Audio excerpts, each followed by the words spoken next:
Hello students, welcome back. तो चलिए preposition series के आज के इस वीडियो में हम लोग बात करते हैं एक नए प्रीपोजिशन के बारे में, और वो नया प्रीपोजिशन है बाई। जी हाँ, बी वाई, जिसका हिंदी मीनिंग आप लोग द्वारा या के द्वारा, या कभी कभी इसका हिंदी मीनिंग आप लोग निकालते होंगे से, लेकिन ऐसा बिल्कुल भी नहीं है, क्योंकि इस बाई नामक प्रीपोजिशन की बहुत सारी मीनिंग्स होती हैं, अलग अलग मीनिंग्स होती हैं। कम से कम मैं 20 मीनिंग्स आपको इस वीडियो में बतलाने जा रहा हूं। 10 तो आपके सामने लिखी हुई है यहाँ पर, और इसके अलावा अगली स्लाइड में भी मैं आपको 10 मीनिंग इसकी और भी बतलाने जा रहा हूं। तो चलिए इस वीडियो को यहाँ से शुरू करते हैं, लेकिन पूरा वीडियो देखेंगे और पूरी बातें सुनेंगे, पूरे लॉजिक से सुनेंगे, तभी ये सारी बातें आपको समझ में आएंगी। तो चलिए शुरू करते हैं।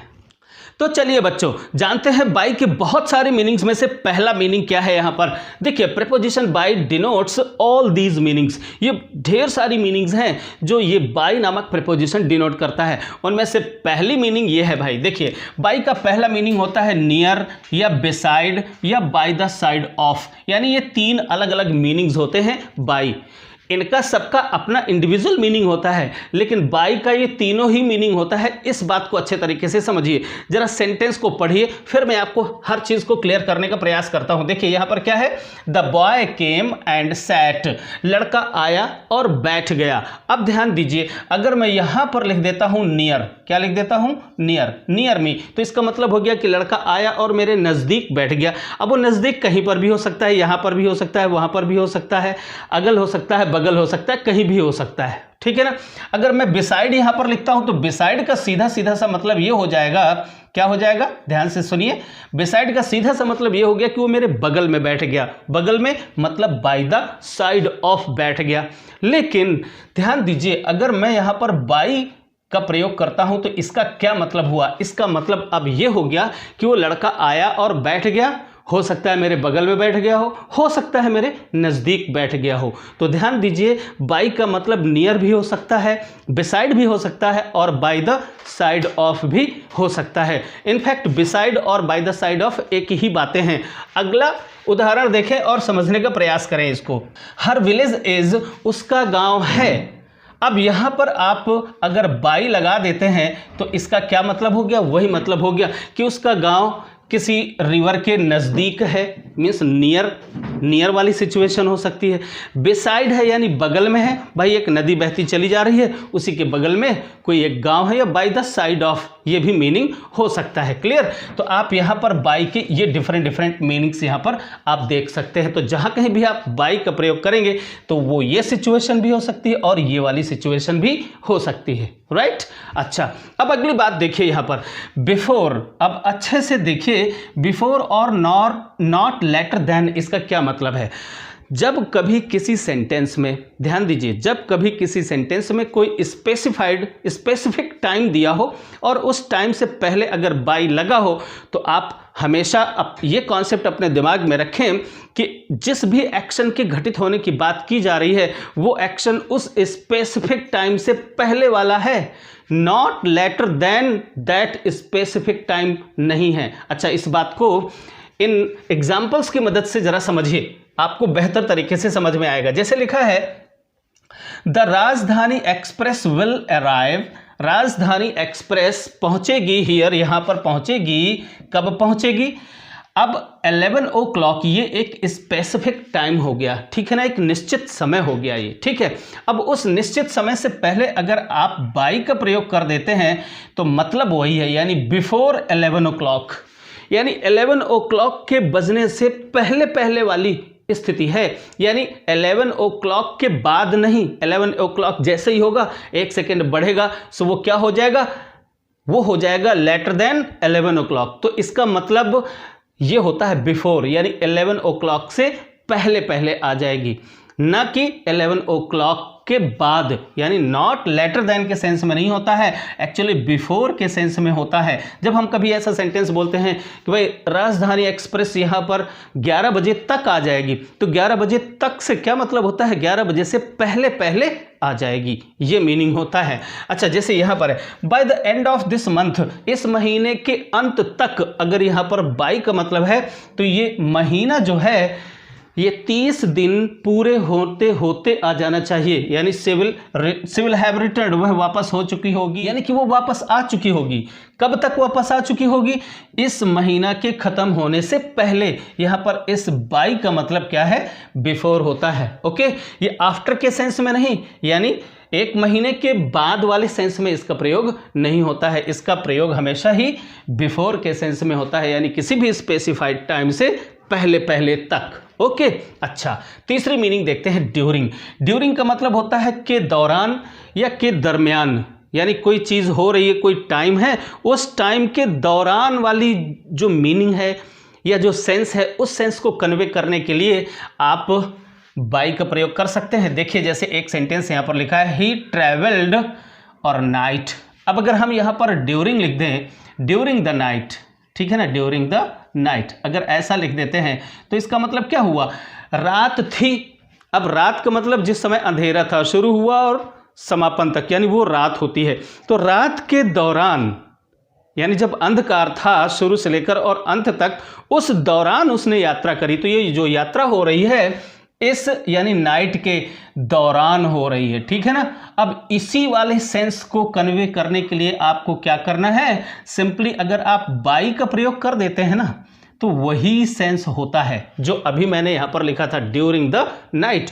वही सेंस यहां पर बाई का भी है। क्या मतलब हुआ? ही ट्रेवल्ड बाई नाइट, अर्थात उसने रात के दौरान यात्रा करी। ओके, अच्छा, यहां पर द सन शाइन्स। अब अगर यहां पर भी मैं ऐसा ही लिख दूं, ड्यूरिंग द डे, यानी दिन के दौरान, यानी सुबह से लेकर और शाम तक क्या होता है? ये सूर्यदेव शाइन करते हैं, यानी चमकते हैं। तो पूरे दिन भर चमकते हैं ना।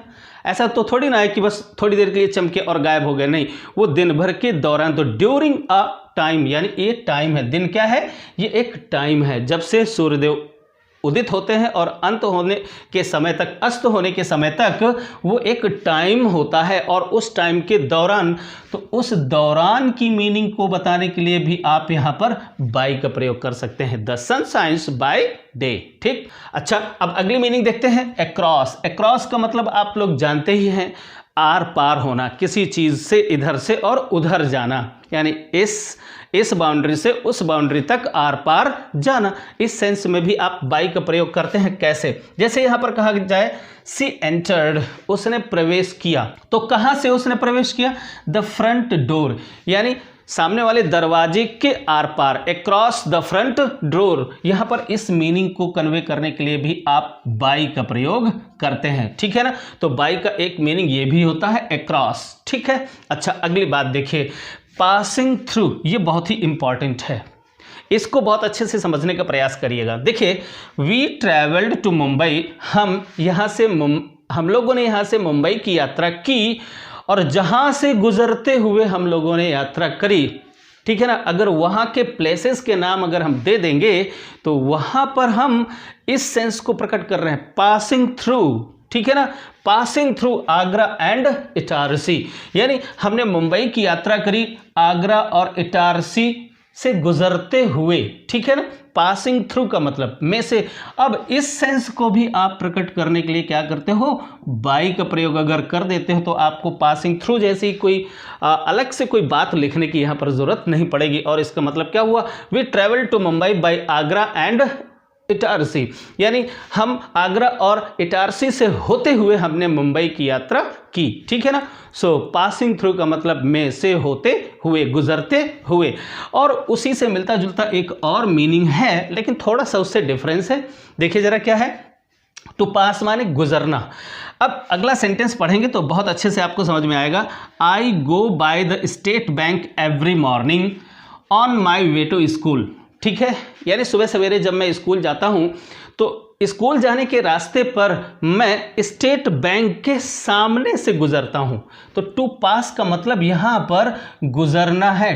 ध्यान दीजिए, कहीं से आप निकलते हो, गुजरना। तो इस सेंटेंस का मीनिंग कुछ ऐसे निकालोगे, आई गो बाय, मैं गुजरता हूं। गो बाय का मतलब यहां पर हो गया गुजरता हूं द स्टेट बैंक, यानी स्टेट बैंक के सामने से या से होकर गुजरता हूं एवरी मॉर्निंग, हर सुबह। On my way to school, यानी स्कूल जाने, जब मैं स्कूल जा रहा होता हूं। क्लियर? तो इसका मतलब से गुजरना। एक और सेंटेंस यहाँ पर इसी के लिए लिखा है मैंने, आई वॉक्ड बाई हर, मैं उसके बगल से गुजर गया। ध्यान दीजिए, वॉक्ड बाई हर, मैं उसके बगल से या सामने से गुजर गया। और विदाउट स्पीकिंग का मतलब बिना बात किए या बिना बोले हुए मैं उसके सामने से गुजर गया। तो इस बाई का मतलब टू पास भी होता है, ध्यान दीजिएगा आप। ओके, अच्छा अगली मीनिंग देखिए, दिस इज अ मूवी। और अगर हम बाई का प्रयोग करते हैं तो इसका क्या मतलब होगा, बाई चोपड़ा फिल्म्स। यानी चोपड़ा फिल्म्स कोई इंस्टीट्यूशन है, कोई संस्था है, ठीक है ना, कोई कंपनी है, और उस कंपनी का एक्शन है या उस कंपनी का वर्क है। ये क्या है वर्क, ये वाली जो मूवी है ये इस कंपनी के एक्शन के द्वारा या by the through the work of this company. तो आप इस बाय का मीनिंग यहां पर कुछ ऐसे निकालेंगे, थ्रू द एक्शन ऑफ या वर्क ऑफ चोपड़ा फिल्म्स, ऐसा इसका मीनिंग निकालेंगे। अच्छा, इसी को आप अच्छे से अगर समझेंगे तो एक चीज़ मैं आपको क्लियर करता हूं, जब कभी भी आप किसी एक्टिव वॉइस सेंटेंस को पैसिव वॉइस में आप जब चेंज करते हो तो क्या करते हो, एक्शन परफॉर्म करने वाले बंदे को आप बाद में ले जाते हो ना, यहां पर ले जाते हो, और उसके पहले आप बाई का प्रयोग करते हो। तो जब भी कोई पैसिव वॉइस सेंटेंस होता है तो उस पैसिव वॉइस सेंटेंस में जो एक्शन होता है, ठीक है ना, या जो वर्क होता है, जो काम होता है, तो उस काम करने वाले परफॉर्मर को जब आप बाद में ले जाते हो तो उससे पहले आप बाई का प्रयोग करते हो। उसे हम एजेंसी भी बोलते हैं, ठीक है ना, एजेंट भी बोलते हैं। क्लियर। जैसे इस मूवी को बनाने वाला कौन, चोपड़ा फिल्म्स। तो चोपड़ा फिल्म क्या है वास्तव में, ये वास्तव में एजेंट है इस मूवी को रिप्रोड्यूस करने वाला। हालांकि इसमें वर्ब नहीं है, ठीक है ना, लेकिन फिर भी भाई मूवी तो बनाने से ही बनेगी ना। तो ये जो चोपड़ा फिल्म के द्वारा बनाई गई है ये मूवी, तो एक्चुअली ये क्या है कि जो एक्शन किसी किसी सेंटेंस में छुपा हुआ हो सकता है, यहाँ इस सेंटेंस में एक्शन छुपा है। नीचे वाले सेंटेंस को ध्यान से देखिए जरा, the old man was run over, बूढ़े आदमी को कुचल दिया गया। अब कुचलने वाला कौन, भाई जो ये एक्शन हुआ रन ओवर यानी चढ़ने का जो काम हुआ, उसके ऊपर कुचलने का जो काम हुआ, किसके द्वारा हुआ, बस ने किसी को कुचला। तो ये जो एक्शन हुआ ये एक्चुअली पैसिव वॉइस सेंटेंस है, वाज और वर्ब की third form, was run over और बाई। ध्यान दीजिए बाई। तो एक्चुअली बात सिर्फ इतनी सी है कि अगर कोई काम किसी के द्वारा किया जाए तो अगर वो बाद में रखा हुआ है, यानी एजेंट अगर बाद में रखा हुआ है, तो उसके पहले आपको बाई का प्रयोग करना होता है। बस सिंपल से इतनी सी बात है। अच्छा, अब अगली बात देखते हैं, स्टैंडर्ड्स या फिर यूनिट जिसे आप कह सकते हैं। अगला एग्जांपल देखिए, यहाँ पर स्टैंडर्ड या यूनिट का क्या मतलब है, bananas are sold by the dozen. आप ध्यान दीजिए, यहाँ पर डजन के हिसाब से अगर इसकी हिंदी मीनिंग आप निकालेंगे, कुछ स्टैंडर्ड्स के हिसाब से अगर कोई काम किया जाए, किसी यूनिट के अकॉर्डिंग अगर कोई काम किया जाए, तो वहाँ पर भी स्टैंडर्ड या यूनिट को प्रकट करने के लिए बाई का प्रयोग करते हैं। जैसे कह दिया जाए, बनानाज मिस केले दर्जनों के हिसाब से बेचे जाते हैं या बिकते हैं। तो कैसे बिकते हैं, इस स्टैंडर्ड पर, यानी केलों को बेचने का एक अपना स्टैंडर्ड होता है, एक मानक होता है, ठीक है ना। जैसे यहाँ पर cloth is sold by the metres, ठीक है ना। तो क्लॉथ को यानी कोई कपड़ा है वो बेचा जाता है इस मानक से, इस यूनिट से, उसकी एक यूनिट मीटर है, ठीक है ना। अब इसको लीटर की यूनिट से तो बेचा नहीं जाएगा या किलोग्राम की यूनिट से भी इसे बेचा नहीं जाता। तो इनका अपना एक स्टैंडर्ड होता है। तो जब हम किसी स्टैंडर्ड को की बात करते हैं या किसी यूनिट की बात करते हैं तो उससे पहले आपको बाई का प्रयोग करना होता है, ठीक है ना। जैसे कोई एक स्टैंडर्ड है, जैसे मैं ही कार किसी को रेंट पे देता हूँ, ठीक है ना। सो मैं घंटों के हिसाब से अगर किसी को कार रेंट पर देता हूँ तो क्या हो जाएगा, I rent my car by hours. हम यहाँ पर ऐसा बोलेंगे बाई आवर्स का मतलब घंटों के हिसाब से। तो घंटा भी एक स्टैंडर्ड हो गया, एक यूनिट हो गई कि इसके हिसाब से मैं अपनी कार को किसी किराए में देता हूँ। तो इस तरह से भी आप इन स्टैंडर्ड्स या यूनिट्स को शो करने के लिए उससे पहले आप बाई का प्रयोग करते हैं। ओके, तो ये तो हुए 8 कॉन्सेप्ट, 8 मीनिंग बाई की। अभी 9, 10 और इससे रिलेटेड एग्जाम्पल्स मैं आपको अगली स्लाइड में देता हूं, और फिर कम से कम 10 और ऐसी ही मीनिंग्स या ऐसी ही बातें जिनकी ओर ये बाई इंडिकेट करता है मैं आपको बतलाने जा रहा हूं। तो पूरा वीडियो देख करके ही जाइएगा। चलिए अगली स्लाइड में बढ़ते हैं। तो चलिए बच्चों देखते हैं कॉन्सेप्ट नंबर 9। कॉन्सेप्ट नंबर 9 के अंदर क्या लिखा है, डायमेंशन ऑफ ए रेक्टेंगल और क्यूब। ध्यान दीजिए, जब कभी भी हम किसी आयाम के माप की बात करें, मेजरमेंट की बात करें, तो जो मेजरमेंट एक्सप्रेसिंग वर्ड्स होते हैं उनसे पहले आपको बाई का प्रयोग करना चाहिए। यहां पर एग्जाम्पल लिखा हुआ है, जरा देखिए क्या लिखा है। The room is 20 feet 15 feet. तो आप लोगों ने सुना होगा कि ये कमरा 15 बाई 10 का है या 10 बाई 15 का है, आप लोगों ने सुना होगा इसे। जी हाँ, तो जब कभी भी किसी मेजरमेंट यानी किसी माप की कोई इकाई दी हो और अगर माप की जाए किसी रेक्टेंगल, किसी क्यूब या किसी भी डायमेंशन की, जो भी आयाम है, अगर उसकी माप की जाती है तो वहाँ पर आपको क्या करना चाहिए, बाई का प्रयोग कुछ इस तरह से करना चाहिए, जैसे द रूम इज या the room measures 20 feet by 15 feet, यानी रूम है यानी कमरा 20 बाई फीट का कमरा है।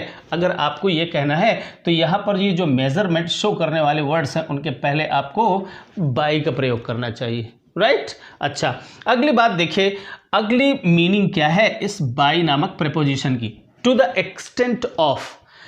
इसको समझने के लिए जरा एग्जाम्पल पढ़ें, आपको अच्छे से समझ में आएगा। देखिए, the bullet missed him to the extent of an inch. जरा इसको अच्छे से पढ़िए और समझिए क्या मतलब है इसका।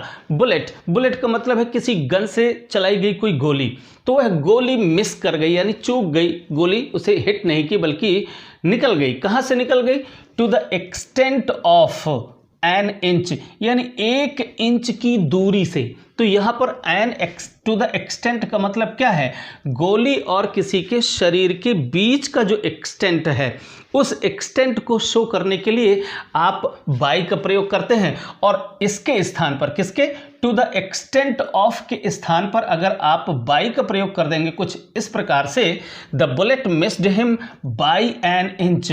बाई एन इंच का मतलब क्या हो गया, 1 इंच से। तो अब यहाँ पर से की मतलब क्या है, से की मीनिंग जो निकल करके आती है वो ये है, टू द एक्सटेंट ऑफ का मतलब 1 इंच की दूरी से बुलेट चूक गई, यानी बुलेट और उसके शरीर के बीच की दूरी को बतलाया जा रहा है इस बाई से। तो इस बाई का मीनिंग ये भी होता है टू द एक्सटेंट ऑफ, याद रखिएगा इस बात को।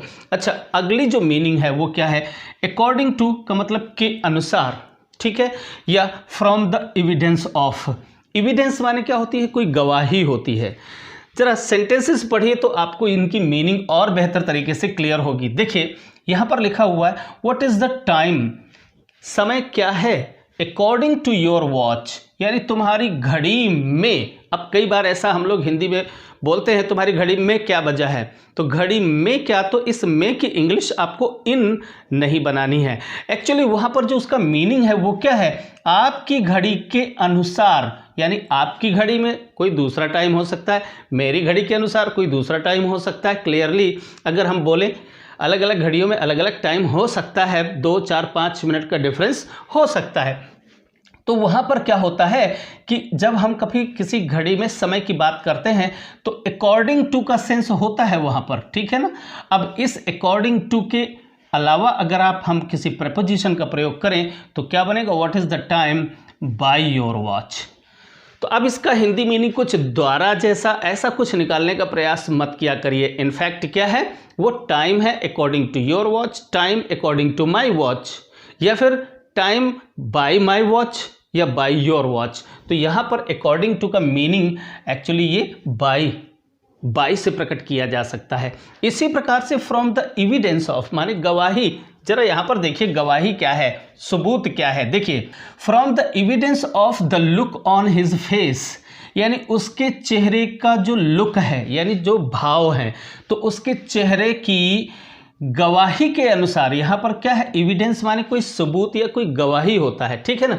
तो उसके चेहरे की गवाही के अनुसार आई कैन टेल यू, मैं आपको बतला सकता हूँ, दैट कि समथिंग सैड हैज़ हैपेंड, कि कुछ बड़ा दुखी करने वाली कोई बात घटित हुई है। तो अब यहाँ पर सिचुएशन ये है, सपोज मेरे चेहरे पर कोई भाव है, कोई लुक है, कोई एक्सप्रेशन है, और वो एक्सप्रेशन ही एक्चुअली क्या है, वो एविडेंस है। किस बात का एविडेंस है कि कुछ अच्छा घटित हुआ है तो मेरे चेहरे के जो लुक्स होंगे वो कैसे होंगे, हैप्पी होंगे। और अगर कुछ बुरा हुआ है, कुछ ऐसा है जो दुखी करने वाला है, तो वो भाव मेरे चेहरे पर, वो भाव ही एक्चुअली क्या होते हैं, वो एविडेंस होते हैं। ठीक है ना। तो इस एविडेंस की मीनिंग को कन्वे करने के लिए आप सिंपली क्या कर सकते हैं, आपको इतना बड़ा कुछ लिखने की ज़रूरत नहीं है। ध्यान दीजिए, आपको सिर्फ इतना लिख देना है, by the look on his face. इसका मतलब क्या हो गया, उसके चेहरे पर जो भाव हैं या जो लुक है, यानी जो एक्सप्रेशंस है, उन एक्सप्रेशंस की गवाही है ये यहाँ पर एविडेंस। ठीक है ना। तो उसकी गवाही के अनुसार मैं आपको बता सकता हूं कि कुछ दुखी करने वाली बात घटित हुई है। तो आप ध्यान दीजिए कि यहाँ पर बाय का मीनिंग ये भी है, फ्रॉम द एविडेंस ऑफ, और यहाँ पर बाय का मीनिंग है टू, अकॉर्डिंग टू। ओके, तो इस तरह की मीनिंग्स को आप अपने दिमाग में हमेशा के लिए सेट करिए, क्योंकि यही वो कॉन्सेप्ट्स हैं जिन कॉन्सेप्ट्स को आपके अगर दिमाग में है वो, तो वहाँ पर जब आप कॉम्पिटिटिव एग्ज़ाम में बैठे होंगे और वहाँ पर इस तरह की कोई बात आएगी, तो फिर आप उन चीज़ों को अपने दिमाग में रख करके और फिर सही प्रीपोजिशन का वहाँ पर सिलेक्शन करेंगे। अगली बात क्या है, इन एग्रीमेंट विथ या इन अकॉर्डेंस विथ। इसको भी आप एक्चुअली यहाँ पर जब सेंटेंस पढ़ेंगे तो और बेहतर तरीके से समझ में आएगा। देखिए, यू शुड प्ले, आपको खेलना चाहिए। क्या खेलना चाहिए, द गेम। आपको कोई भी गेम खेलना चाहिए in accordance with the rules, यानी जो नियम है उन नियम के अकॉर्डेंस में, का मतलब नियमों का पालन करते हुए आपको क्या करना चाहिए, कोई भी गेम खेलना चाहिए। जो रूल्स हैं उन्हीं रूल्स के अकॉर्डिंग आपको क्या करना चाहिए, गेम को खेलना चाहिए। ओके, अब इसी मीनिंग को कन्वे करने के लिए अगर हमें क्या करना पड़े, यहाँ पर से ये पूरा का पूरा जो फ्रेज है, प्रीपोजिशनल फ्रेज, उस फ्रेज को यहाँ से हटाकर और सिर्फ इतना लिख दें, you should play the game by rules. ठीक है ना, बाय रूल्स। इस तरीके से अगर आप लिख दें तो वही मीनिंग होता है क्या, you should play the game in accordance with the rules. ठीक है ना। अच्छा, अब यहाँ पर देखिए, सबसे जो बड़ी बात है और बड़ी इंपॉर्टेंट बात है वो ये है, to indicate means of transport. अब जब ट्रांसपोर्ट के यानी यातायात की जो साधन है, जब हम कभी भी किसी भी ऐसी सवारी की बात करें जिनसे यातायात की बात हो रही है, ध्यान दीजिए यहाँ पर क्या हो रहा है। जैसे यहाँ पर साइकिल है, एक सवारी है, स्कूटर है, एक सवारी है, बस है, ट्रेन है, स्टीमर है, प्लेन है, कार है, टैक्सी है, जीप है, ये सारे के सारे क्या हैं, all these are means of transport. Okay, यानी यातायात के साधन हैं। अच्छा, इनसे पहले आपको बाय का प्रयोग भी करना होता है, कभी कभी इनसे पहले आप ऑन का प्रयोग करते हैं और कभी कभी पहले आप इन का प्रयोग भी करते हैं। अब यहाँ पर ये सारी बातें आप हमेशा के लिए अपने दिमाग में क्लियर कर लीजिए, क्योंकि बच्चे लोग यहाँ पर बहुत कंफ्यूज होते हैं और गलतियाँ भी ढेर सारी करते हैं। तो चलिए, सबसे पहले तो मैं आपको बतला देता हूँ कि किसी भी प्रकार की सवारी हो, चाहे वो दो पहिया वाहन हो, देखिए यहाँ पर साइकिल, स्कूटर की अगर हम बात करें, मोटरसाइकिल की बात करें, तो ये दो पहिया वाहन होते हैं। ठीक है ना, और उनके ऊपर हम बैठ करके और सवारी करते हैं, राइट। अच्छा, अब कुछ ऐसे भी वाहन होते हैं जो एक्चुअली आकार में थोड़े से बड़े होते हैं, जैसे बस हो गई, जैसे ट्रेन हो गई, जैसे स्टीमर हो गया, या जैसे प्लेन हो गए। ये सब के सब ऐसे यातायात के साधन हैं जिन पर हम बड़े बेतकल्लुफ़ी के साथ बैठ करके मूवमेंट कर सकते हैं। मूवमेंट का मतलब टहलना फिरना, घूमना, इधर से उधर आना और जाना। कुछ ऐसे भी जब यातायात के वाहन या साधन आ जाए आपके सामने, तो इनको भी आपको दिमाग में रखना होगा कि ये कुछ बड़े वाहन हैं जहां पर आप मूवमेंट कर सकते हो। ओके, अच्छा, और तीसरे ऐसे वाहन आपके सामने आएंगे जहां पर आप उन वाहनों के अंदर तो हो जाते हैं बट मूवमेंट नहीं करते हैं, अर्थात आप चहलकदमी नहीं करते हैं उसमें कि आप एक जगह से दूसरे स्थान पर आप पहुंच जाएं। तो ये तीन प्रकार के वाहन होंगे। क्लियर।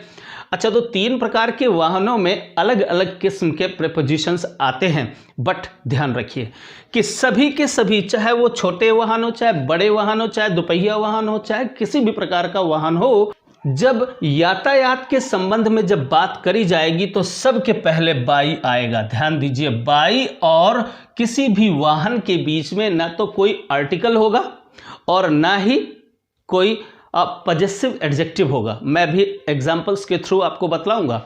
अब अगर इनके बीच में कोई, यानी बाई और साइकिल के बीच में अगर कोई या तो आर्टिकल आ जाए, ए, एन या द आ जाए, या फिर कोई पजेसिव एडजेक्टिव आ जाए, जैसे his cycle, my cycle, your cycle, ये कोई पजेसिव एडजेक्टिव अगर आ जाए तो फिर यहाँ पर बाई कहाँ पर नहीं लगेगा, कहाँ पर लगेगा, ये सारी बातें अब मैं आपको यहाँ पर बहुत ही क्रम से बतलाने जा रहा हूँ। हमेशा के लिए अपने दिमाग में सेट कर लीजिए। देखिए भाई, जब भी हम बात करते हैं, ट्रैवलिंग की बात करते हैं और मतलब आना जाना करते हैं, किसी भी सवारी से आना जाना करते हैं, तो सबके पहले, चाहे वो छोटी गाड़ी हो, चाहे बड़ी गाड़ी हो, और चाहे साइकिल हो, दोपहिया वाहन हो, कुछ भी हो, सबके पहले आपको बाई का प्रयोग कर देना है। ध्यान रखेंगे कि इस बाई और किसी भी वाहन के बीच में कोई ना तो आर्टिकल होगा, यानी ए, एन, द, ये नहीं होगा।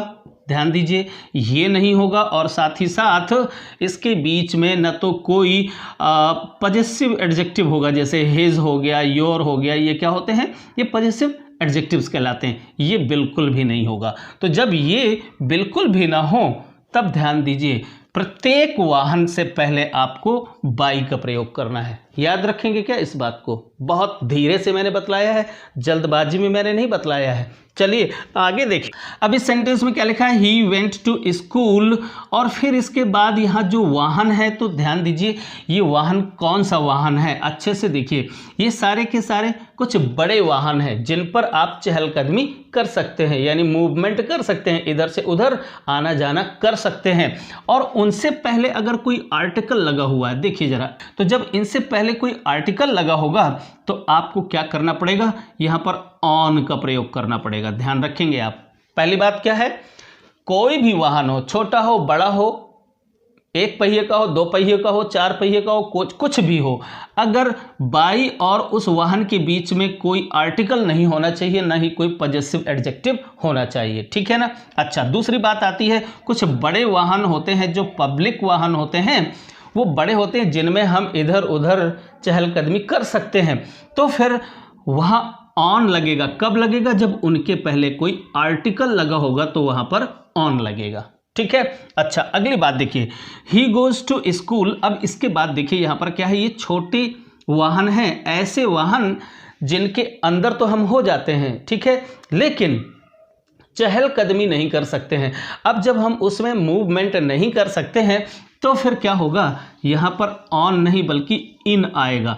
In his car, in A taxi या इन द जीप आएगा। ध्यान रखिएगा, इन कब आएगा, जब इन छोटे वाहनों के पहले कोई आर्टिकल रखा हो या कोई पॉजिटिव एडजेक्टिव रखा हो, तब यहाँ पर इन आएगा। ओके। अच्छा, अब दुपहिए वाहन की भी बात कर ली जाए। अगर दुपहिए वाहन से पहले कोई आर्टिकल आ जाए या कोई पॉजिटिव एडजेक्टिव आ जाए तो फिर उसके पहले आप बाई नहीं बल्कि ऑन का प्रयोग करेंगे। याद रखेंगे क्या इन बातों को? अब यहाँ पर ये जो कुछ भी मैंने एग्जाम्पल्स लिखे हैं, इनका एक स्क्रीनशॉट ले लीजिए और बाद में अगर आपको कहीं कंफ्यूजन हो तो फिर से इसे देख लीजिएगा। चलिए जल्दी से एक स्क्रीनशॉट लीजिए, मैं हट जाता हूँ। तो फिर चलिए आगे बढ़ते हैं और यहाँ से लेकर के और शेष बचे हुए जितने कॉन्सेप्ट्स हैं उनको भी क्लियर करते हैं अगली स्लाइड में। तो चलिए बच्चों देखते हैं अगला कॉन्सेप्ट क्या है।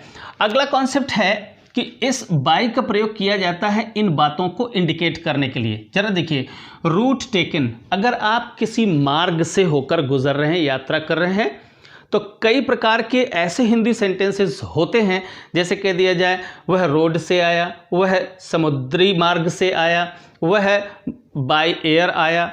अब बाई एयर का मतलब होता है हवाई मार्ग से आया। अगर ऐसी कोई बात करी जाए तो वहाँ पर बाई का प्रयोग किया जाता है। जैसे ऐसे ये फ्रेजेस होते हैं, जैसे बाई एयर, अगर हम मार्ग की बात करते हैं, जैसे हवाई मार्ग, यहाँ पर क्या है, हवाई रास्ते से या हवाई मार्ग से। ये क्या है, बाई सी, मतलब समुद्री मार्ग से।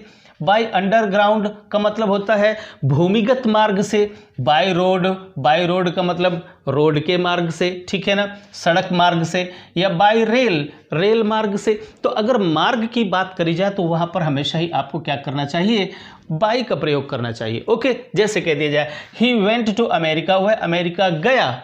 अब यहां पर बाय सी का मतलब क्या है, समुद्री मार्ग से गया, ठीक है ना, तो वह है समुद्री मार्ग से अमेरिका गया। या बाय एयर का मतलब क्या हो जाता है, हवाई मार्ग से गया। तो ये मार्गों के नाम से पहले आपको बाय का प्रयोग करना होगा। अगली बात क्या है, जरा इधर देखिए, टू इंडिकेट मेथड और मीडियम। मेथड माने तरीका होता है, मीडियम माने मीन्स माध्यम होता है। तो देखिए जरा यहाँ पर सेंटेंस पढ़ेंगे तो आपको समझ में आएगा। जैसे ये बाय चेक, अगर हम कोई भुगतान करते हैं यानी हम पेमेंट करते हैं, और पेमेंट करने का जो मेथड है या जो मीडियम है, अगर हम मीडियम की बात करते हैं या मेथड की बात करते हैं तो उसके पहले आपको बाय का प्रयोग करना चाहिए, ठीक है ना। जैसे ही पेड द बिल, उसने बिल को पे किया यानी चुकाया। किस मेथड से, ये है वो मेथड यानी बाय चेक। क्लियर। या मीडियम भी आप इसको कह सकते हैं कि इस माध्यम से उसने अपने बिल को पे किया, राइट। तो अगर मेथड्स की बात आ जाए या मीडियम की बात आ जाए तो भी आप इस तरीके से बाय का प्रयोग करेंगे, जैसे by cheque, by hand, by post, by mail या by bank draft. Very simple. आगे बढ़ते हैं जरा, यहां पर क्या दिया हुआ है, to indicate a part of the body. हम अगर शरीर के किसी अंग को इंडिकेट करते हैं, और अथवा एन आइटम ऑफ क्लॉथिंग, या फिर हम कोई कपड़ा पहने हैं, उस कपड़े को अगर छुआ जाए या होल्ड किया जाए यानी पकड़ा जाए, टच्ड और होल्ड। अच्छे से ध्यान दीजिए, अगर कोई व्यक्ति आपके शरीर के किसी भी पार्ट को पकड़ता है या टच करता है, स्पर्श करता है, तो वहां पर आपको ये शो करने के लिए कि वहां पर किसी को पकड़ा गया, शरीर के किसी अंग से या कपड़े के किसी पार्ट से अगर उसको पकड़ा गया, तो वहां उसके पहले आपको बाय का प्रयोग करना होगा। एग्जाम्पल जरा देखिए, यहां पर क्या है, सी कॉट हिम, उसने उसे पकड़ा, बाय द कॉलर, उसने उसकी कॉलर पकड़ी, ठीक है ना। तो कॉलर पकड़ी, तो कॉलर से पकड़ी यानी बाय का प्रयोग आपको करना चाहिए जब कभी आप किसी आइटम ऑफ क्लॉथिंग की बात करें या किसी पार्ट ऑफ बॉडी की बात करें। जैसे कह दिया जाए ही हेल्ड हिम, उसने उसे पकड़ा, बाय द हैंड। अब ये हैंड क्या है, ये आपके शरीर का एक अंग है। तो अगर आपको उसने, आपका हाथ किसी ने पकड़ा, उसने उसका हाथ, he held him by the hand, उसने उसका हाथ पकड़ा, ठीक है ना। अब आगे देखते हैं क्या है, टू इंडिकेट प्रोफेशन। अगर किसी का प्रोफेशन आपको इंडिकेट करना है तो आपको उसके प्रोफेशन के पहले आपको प्रोफेशन, पर्टिकुलर प्रोफेशन नाम के शब्द से पहले आपको बाय का प्रयोग करना चाहिए। जैसे आई एम ए टीचर, मैं एक टीचर हूं, बाय प्रोफेशन। आपको बाय प्रोफेशन यानी पेशे से, तो पेशे से की इंग्लिश यहां पर आपको बाय का प्रयोग करना होगा। वह लॉयर है, पेशे से वह एक वकील है, ठीक है ना। तो अगर प्रोफेशन आ जाए तो उसके पहले आपको बाय का प्रयोग करना चाहिए। और अंत में आकर के मैं बतलाता हूं कि यहाँ पर कुछ ऐसे फ्रेजेस हैं जो हमेशा ही बाय से शुरू होते हैं, यानी बाय उनके पहले लग जाता है तो उनका थोड़ा सा मीनिंग भी डिफरेंट हो जाता है। जैसे कह दिया जाए बाय चांस का मतलब होता है संयोगवश, ठीक है। जैसे मैं कह दूं I met him by chance, मेरी उससे मुलाकात, संयोगवश मेरी उससे मुलाकात हो गई। तो बाय चांस का मतलब संयोग से या संयोगवश। बाय गॉड का मतलब ये ईश्वर की कसम होता है, ठीक है ना। इन द नेम ऑफ, इसका मतलब क्या होता है, इन द नेम ऑफ यानी भगवान की कसम, यहाँ पर इसका मतलब कसम होता है। बाय मिस्टेक माने गलती से, मैंने गलती से यहाँ पर कुछ गलत लिख दिया, ऐसा कुछ, तो by mistake, it happened by mistake, ऐसा कुछ गलती से हो गया। ओके। बाय फोर्स का मतलब बलपूर्वक इसका मतलब हो जाता है। बाय हार्ट का मतलब कंठस्थ करना हो जाता है, ठीक है ना, किसी चीज को रटना, कंठस्थ करना, by heart. I learn my lessons या I learn my lessons by heart, by heart का मतलब कंठस्थ करना, ऐसा कुछ मीनिंग होता है।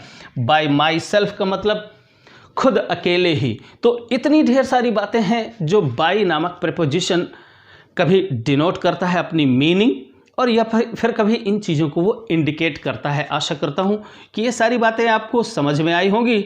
अगर कोई कन्फ्यूज़न है, कोई ऐसी बात है जो मैं बहुत अच्छे तरीके से आपको एक्सप्लेन नहीं कर पाया या जल्दबाजी में मैं कोई बात बतला गया हूं, तो आपको फिर हमेशा ही चाहिए कि नीचे कमेंट बॉक्स में मुझे बताएं कि आपको कौन सी डाउट अभी शेष बची हुई है, कौन सी बात आपको अभी समझ में नहीं आई है। मैं कोशिश करूंगा कि आपके वो सारे डाउट्स मैं उन्हीं कमेंट्स के आंसर के रूप में मैं आपको क्लियर कर पाऊंगा। तो चलिए आज इस वीडियो को यहाँ पर फिनिश करते हैं। अब मिलते हैं अगले वीडियो में बहुत जल्द, तब तक के लिए बाय।